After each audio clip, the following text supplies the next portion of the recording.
ಕಳೆದ ಅನೇಕ ವರ್ಷಗಳಿಂದಲೂ ಚುನಾವಣೆ ಬಂದಾಗ ಇಲೆಕ್ಟ್ರಾನಿಕ್ ವೋಟಿಂಗ್ ಮೆಷಿನ್ಗಳ ಮೇಲೆ ಪಕ್ಷಗಳಿಗೆ ಶಂಕೆ ಇತ್ತು. ಮುಖ್ಯವಾಗಿ ಬಿಜೆಪಿಯು ಮತಯಂತ್ರಗಳನ್ನು ಹ್ಯಾಕ್ ಮಾಡುತ್ತಿದೆ ಎಂಬ ಆರೋಪಗಳು ಕೇಳಿಬಂದಿದ್ದವು. ಇದೀಗ ಅಂತಿಮವಾಗಿ ಸುಪ್ರೀಂ ಕೋರ್ಟ್ ನೀಡಿರುವ ತೀರ್ಪು ಇವಿಎಂಗಳ ಪಕ್ಕಾ ರಿಸಲ್ಟ್ ಅನ್ನು ಎತ್ತಿ ಹಿಡಿದಿದೆ. ಮತದಾನಕ್ಕೆ ಬಳಸಲಾಗುವ ಮೆಷಿನ್ನ ಸತ್ಯಾಸತ್ಯತೆಯನ್ನು ಪ್ರಶ್ನಿಸಿ ಸಲ್ಲಿಸಲಾಗಿದ್ದ ಅರ್ಜಿಗಳನ್ನು ಸುಪ್ರೀಂ ಕೋರ್ಟ್ ಶುಕ್ರವಾರ ವಜಾಗೊಳಿಸುವ ಮೂಲಕ ಬದಲಾದ ಚುನಾವಣಾ ವ್ಯವಸ್ಥೆಯಲ್ಲಿ ಖರ್ಚು ವೆಚ್ಚಗಳಿಗೆ ಕಡಿವಾಣ ಹಾಕಲು ಇವಿಎಂ ಪದ್ಧತಿಯನ್ನೇ ಎತ್ತಿ ಹಿಡಿದಿದೆ.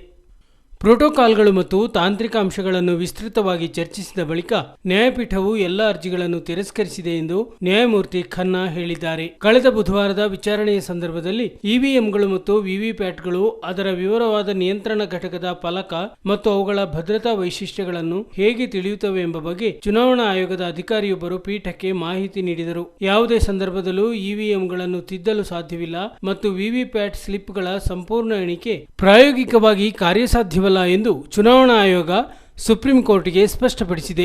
ಕಂಟ್ರೋಲ್ ಯೂನಿಟ್ ಅಥವಾ ವಿವಿಪ್ಯಾಟ್ನಲ್ಲಿ ಕಂಟ್ರೋಲರ್ ಅನ್ನು ಅಳವಡಿಸಲಾಗಿದೆಯೇ ಎಂಬ ಕೋರ್ಟ್ ಪ್ರಶ್ನೆಗೆ ಈ ಎಲ್ಲ 3 ಘಟಕಗಳು ಅಂದರೆ ಕಂಟ್ರೋಲ್ ಯೂನಿಟ್, ಬ್ಯಾಲೆಟ್ ಯೂನಿಟ್ ಮತ್ತು ವಿವಿಪ್ಯಾಟ್ಗಳು ತಮ್ಮದೇ ಆದ ನಿಯಂತ್ರಣಾ ಘಟಕವನ್ನು ಹೊಂದಿದ್ದು ಭೌತಿಕವಾಗಿ ಈ ಯಂತ್ರಗಳನ್ನು ನಿಯಂತ್ರಿಸಲಾಗದು ಎಂದು ಆಯೋಗ ಹೇಳಿದೆ. ಒಮ್ಮೆ ಪ್ರೋಗ್ರಾಮೇಬಲ್ ಆದ ಬಳಿಕ ಯಂತ್ರಗಳನ್ನು ಬದಲಿಸಲಾಗುವುದಿಲ್ಲ ಎಂದು ಆಯೋಗ ಸ್ಪಷ್ಟನೆ ನೀಡಿದೆ.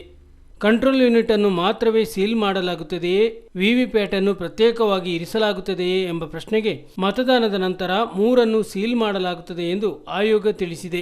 ವಿವಿಪ್ಯಾಟ್ನ ಎಲ್ಲಾ ಮುದ್ರಿತ ಚೀಟಿಗಳನ್ನು ಎಣಿಕೆ ಮಾಡಬೇಕೆಂದು ಕೋರಿ ಅಸೋಸಿಯೇಷನ್ ಫಾರ್ ಡೆಮೊಕ್ರಾಟಿಕ್ ರಿಫಾರ್ಮ್ಸ್ ಸಂಸ್ಥೆ ಸೇರಿದಂತೆ ಇನ್ನೂ ಕೆಲವರು ಸಲ್ಲಿಸಿದ ಸಾರ್ವಜನಿಕ ಹಿತಾಸಕ್ತಿ ಅರ್ಜಿ ವಿಚಾರಣೆ ನಡೆಸಿದ ಸುಪ್ರೀಂ ಕೋರ್ಟ್ ಒಂದು ಸುಸಜ್ಜಿತ ವ್ಯವಸ್ಥೆಯನ್ನು ಸಣ್ಣ ತಪ್ಪಿನ ಕಾರಣಕ್ಕೆ ಅನುಮಾನದಿಂದ ನೋಡಬಾರದು ಎಂದು ಕಿವಿಮಾತು ಹೇಳಿದೆ.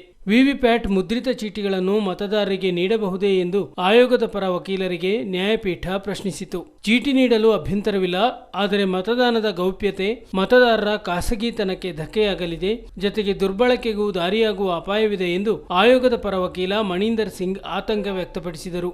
ಅರ್ಜಿದಾರರ ಪರ ವಾದ ಮಂಡಿಸಿದ ಪ್ರಶಾಂತ್ ಭೂಷಣ್ ಪದೇ ಪದೇ ಇವಿಎಂಗಳ ದೋಷದ ಬಗ್ಗೆ ಮನವರಿಕೆ ಮಾಡಿಕೊಡಲು ಯತ್ನಿಸಿದಾಗ ನ್ಯಾಯಾಧೀಶರು ಸಿಡಿಮಿಡಿಗೊಂಡರು. ನಿಮ್ಮ ಅನುಮಾನಗಳಿಗೆ ಯಾವುದೇ ವಿವರಣೆ ನೀಡುವ ಅಗತ್ಯವಿಲ್ಲ. ಕೆಲವು ಸುಧಾರಣೆಗಳನ್ನು ತಂದರೆ ಎಲ್ಲವೂ ಸರಿ ಹೋಗಲಿದೆ. ಒಂದು ವ್ಯವಸ್ಥೆ ಕಾನೂನಾತ್ಮಕವಾಗಿ ಇರುವಾಗ ನಿಮಗೆ ಏಕೆ ಅನುಮಾನ? ಬಲ್ಬ್ ಬೇಕೇ ಬೇಡವೇ? ಬೆಳಕು ಎಷ್ಟಿರಬೇಕು ಎಂಬುದನ್ನೆಲ್ಲ ಬಳಕೆದಾರರು ನಿರ್ಧರಿಸಬೇಕಲ್ಲವೇ ಎಂದು ಹೇಳಿದರು. ಬ್ಯಾಲೆಟ್ ಪೇಪರ್ಗಳಿಂದ ಏನಾಯಿತು ಎಂಬುದು ಎಲ್ಲರಿಗೂ ಗೊತ್ತಿದೆ. ಮತದಾರರ ಸಂಖ್ಯೆಯೂ ಹೆಚ್ಚಿದ್ದು ಮತ್ತೆ ಹಳೆ ಬ್ಯಾಲೆಟ್ ಪೇಪರ್ ವ್ಯವಸ್ಥೆ ಬೇಕೆನ್ನುವುದು ಸರಿಯಲ್ಲ ಎಂದು ನ್ಯಾಯಪೀಠ ಅಭಿಪ್ರಾಯಪಟ್ಟಿದೆ.